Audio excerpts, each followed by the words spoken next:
وحده يا البنات فيها الزربه وبغات تزوج دغيا، كنقول لها راه الطيره اللي فيك راه غادي تجيبها غير في راسك. بلاتي عليك اختي تبتي غير بشويه تعرفي ولد الناس ديال بصح، حيت انا كنت بحالك تماما، حتى لقيت راسي كنطيح في بزاف ديال المعاصي اللي ما عمرهم صراحه تنساو ليا. ايوا تخيلوا يا البنات، الحق عليا، يعني حق عليا باش اي نصوم رمضان حتى كنلقى راسي ما صايماش، والسبب هو راجلي. تخيلوا معايا، راه ملي عقلت على راسي حتى كبرت، يعني حتى درت تقريبا ديك 26 سنه ما عمرني فلت عليا رمضان ولا عمرني ارتكبت هاد المعاصي. تتعرفت على صدق عليا ملي تزوجت به. ايوا خوتي انا صابره على بزاف د الحوايج، ولكن قبل من هاد الشيء بغيتكم تاخذوا عبره من القصه ديالي. انا غنحكي لكم كل شيء من الاول حتى الاخر، وغادي تعرفوا علاش انا صابره. بزاف منكم غادي يقولوا لي لا حشومه هاد الشيء خصو يبقى بينك وبينه، زعما ما خصوش يتعاود. لا خوتي انا طحت في غلط كبير وما خصنيش الناس يطيحوا فيه. واخا كاينين بزاف د الناس غادي يلوموني، ولكن تنقول اقل حاجه ممكن ندير انني نوعي الناس بهذا الشيء اللي وقع لي. ايوا صافي يا البنات، بحالي بحال بزاف ديال البنات المغربيات، ماشي كلشي بطبيعه الحال، ولكن بزاف ديال البنات المغربيات تيكونوا مهووسات بالزواج. ما غاديش نلومهم، بزاف ديال البنات كيكونوا يا اما باغيين وليدات، يا اما باغيين نطوروا زعما الحاله المعيشيه ديالهم. انا يا البنات كانوا عندي بزوج، داكشي علاش غادي نزرب بزاف بزاف. طمعت يا البنات وهذه هي الصراحه، تعطل عليا الزواج حتى وصلت تقريبا 25 سنه. ايوا البنات صحاباتي، يعني البنات اللي في عائلتي كل شي تزوج، وكل شيء كان كيجي عندنا في العطل مع رجالاتهم، يعني بالطوموبيلات ديالهم كيديروا سفريات زوينين. ايوا انا جالسه في الدار راني لاصقه حدا الوالده، حتى وليت كنحس براسي عالة عليهم. وصافي جاب لي الله واحد الام، اش غنقول لكم، اللي كانت نرجسيه بزاف، الدور تضحك عليا، الدور وتقول لي واش عرفتي امتى انا تزوجت. كتقول لي انا راه تزوجت ملي كانت عندي 18 سنه. قالت لي انت 24 25 باقي ما تزوجتي بحال هكا. البنات كانت كتقولها لي بلا حشمه بلا حياه، والله يسمحها الله يسمح ليها، وانا صراحه ما حقداش عليها، هذيك راه كتبقى امي. ايوا صافي يا البنات، ما خليت ما درت، جربت كاع الحلول باش نتلاقى مع ولد الناس، ولكن ما جابش الله. كل شيء باغي غير يتفلى، كل شيء باغي غير يقضي حاجته. تكلمت مع بزاف ديال الرجال، وفي الاخر تيجلس عليا: صيفطي لي تصويرتك جالسه على اليمين، صيفطت تصويرتك واقفه، صيفطت تصويرتك ناعسه، صيفطت تصويرتك مع امك، صيفطت تصويرتك في البحر. صافي طلع لي الدم اخوتي، طلع لي الدم. نفس الديسك تيتعاود، ونفس الرجال كنتلاقى معاهم كلهم باغيين غير مصلحتهم. كتباني لهم نتيا بحال شي اداه خاص الصغير يلعبوا فيها وصافي. بقيت على هذاك الحال حتى بدا كيجيني اكتئاب حاد، لدرجه انك تدخل عليا امي كتلقاني غير كنبكي، وكتقول لي هذا الشيء راه درتي غير راسك، ملي كنا كنقول لك نوضي تقراي ما كنتيش هي كتسمعي. صبرت بزاف على بحال هاد الهضره البنات، وانا نوض ليها واحد النهار كطريام. قلت لها راه انت اللي ماشي ام، قلت لها راه انت خصك تعاونيني. قلت لها واش بغيتيني انا نخرج للزنقه نقلب على الرجال نسولهم ونقول لهم اجيو تزوجوا بيا؟ قلت لها هما اللي ما باغيينش يتزوجوا. قلت لها واللي دويت معاه تيكون باغي غير يتفلى. ايوا بقات كتشوف ومشات هي البنات. حتى لواحد النهار كانت معروضه لواحد السبوع ديال واحد صاحبتي. هاد صاحبتي البنات عرضت عليا انا وماما، وانا ما حملتش انني نشوفها، يعني والده ولد. وانا صراحه باقي حتى ما تزوجت، ما بقيتش حامله كاع ديك النظره ديال الشفقه ديالهم، حتى هما تيبقاو يمعنيو عليك. ايوا وديك اللحظه اللي كانت فيها ماما مع ديك البنت، غدا ديك البنت غتحكي ليها عليا. وتا قدرت تسولها فين وصلت حاليا، ما قالت لها ماما راه باقي كتقلب على الزواج. ايوا صافي غنبقى فيها تاني ديك صاحبتي، وغتقول ليها راه واحد ولد خالتي، قال لها واحد ولد خالتي راه كنعرفو، راه ساكن في برا، وراه خالتي بغات تزوج ولدها لشي وحده مغربيه. فقالت لماما زعما هذه راه هي الوجيبه ديال بنتك، لا تضرب لك حل في البيض وتقضي غرض. وهذيك صاحبتي كتعاود لماما قالت لها باللي ديك خالتها زعما ندمت بزاف حيت مشات لبرا، حيت ولادها ما بقاوش باغيين يجيو لها المغرب. صافي لصقوا لها في برا، ما بقاوش باغيين يوصلوا كاع المغرب، بغاو يبقاو عايشين ديما تما، فهمتوا؟ ايوا صافي قالت لك تشبعوا لها بالثقافه الاوروبيه وهي ما عجبهاش الحال.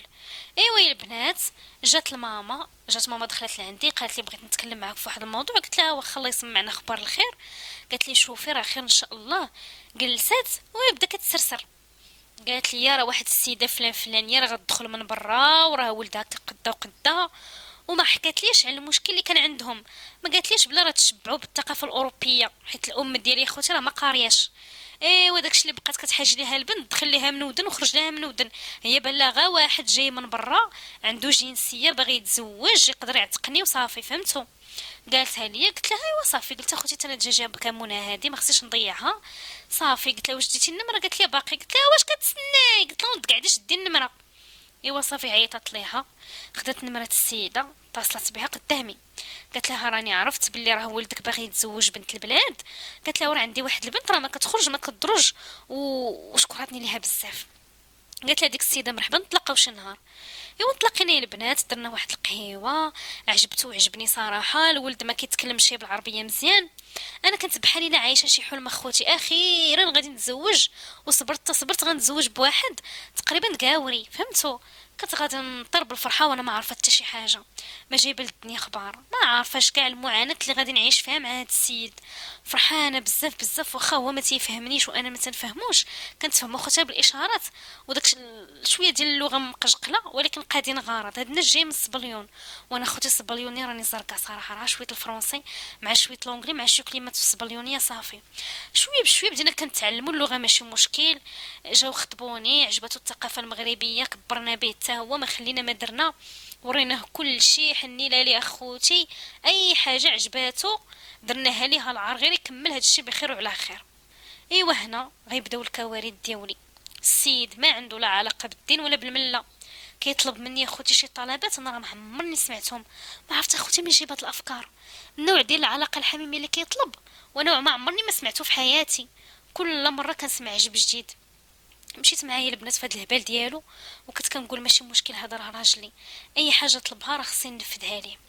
ايوا هاد السيد ديال البنات مسلم غير بالفم ولكن في الثقافه ديالو راه تقولي كاوري. تخيلوا معايا البنات قال لي واحد المره راه غادي نبدا نتخيلك انت هي شاكيره ومني نبدا نعيط لك شاكيره قولي يس. ايوا شوفوا يا البنات دابا هاد العجب مخلي مرتو جالسه معاه في الدار وغادي كيفكر ليا حتى في شاكيره. السيد مريض وشاكيره اصلا ما سايقه ليا حتى الخبر وما عارفه حتى واش كاين ولا لا. انا صراحه ما عرفتش هادشي واش كاين في المغرب ولا ما كاينش. اخوتي انا ما عمرني سمعت هاد العجب. السيد كيحمق وتيموت على هاد الشيء. انا ملي تكلمت مع الام ديالي في الموضوع تعاملت عادي. ماما قالت لي راه واعلي داكشي راه عادي. قالت لي راه راجلك. قالت لي راه اللي طلبها منك خصك ديريها اي حاجه بغاها راه خصك ديريها. قالت لي راه الرجال هبال. قلت لي الرجال راه حماق. قلت لي ولكن المراه اللي زعما كتعرف الرجال هي اللي كدير لراجلها كاع داكشي اللي بغا وداكشي اللي تمنى. قالت لي الا بغيتي يحطك في العينين اي حاجه بغاها دير. قالت لي وزيد المراه ما تيخونكش. قال لك ديري ليه شاكيره ديريها قال لك ديري ليه بيونسي ديريها قال لك اللي قال لك شي حاجه ديريها ليه.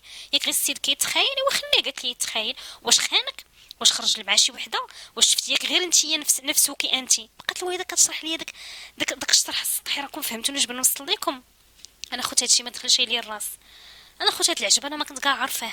انا تصدمت واحد الصدمه كبيره خصوصا ملي قالت لي الام ديالي هادشي عادي وزعما الام ديالي قدوه. ويا خوتي ملي عادي مال هادشي ما عمرني سمعت به. ايوا صافي درت هادشي اللي قالت لي امي. ايوا صبرت لهادشي وليت لي قالها لي خوتي كنديرها حتى وصلت لبزاف ديال المعاصي البنات.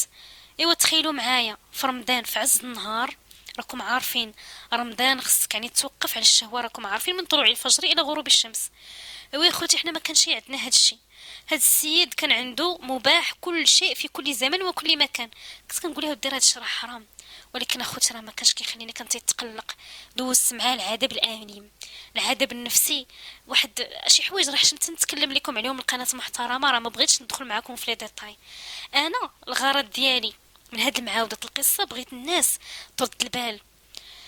انا كون غير تسنيت شويه كون راني لقيت ولد الناس واخا انني باقا صغيره عندي غير 26 سنه.